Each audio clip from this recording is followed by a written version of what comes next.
Sound এসছি আজকে aroma cafe new টাউনে। কি সুন্দর গ্রামের মতো দেখো, ব্যাঙের আওয়াজ পাওয়া যাচ্ছে। আওয়াজ, এখানে পুকুর মতো আছে, দেখা যাচ্ছে না, দিনের বেলাটা বোঝা হ্যাঁ। যাবে। আর খুব সুন্দর, অসাধারণ ব্যাঙের সাউন্ডটা শুনতে দে শুধু।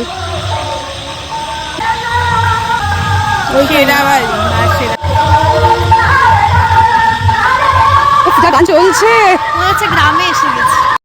আমাকে কোথাও বিদেশ নিয়ে যেতে হবে না, পুরী দীঘা কোথাও নিয়ে যেতে হবে না, পাহাড়, আমাকে একটু গ্রামে নিয়ে আসুক ব্যাস, আমি আর কিচ্ছু চাই না। এই যে ব্যাঙের ডাক, এই যে গাছের গন্ধ, এইগুলো আমার কাছে স্বর্গ।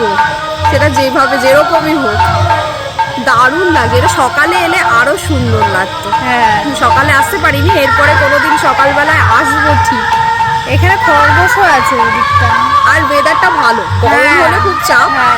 গরম ওয়েদারটা ভালো বলে ভালোও লাগছে।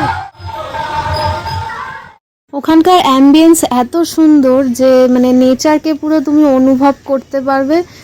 লাইম সোডা ছিল, যেরকম প্রপার হওয়া উচিত সেরকমই ছিল। তারপর ক্রিস্পি চিকেন ছিল, সসে টস করা ছিল, আমরা ভেবেছিলাম চিকেন পকোড়া মতো হবে, যাই হোক ভালো ছিল।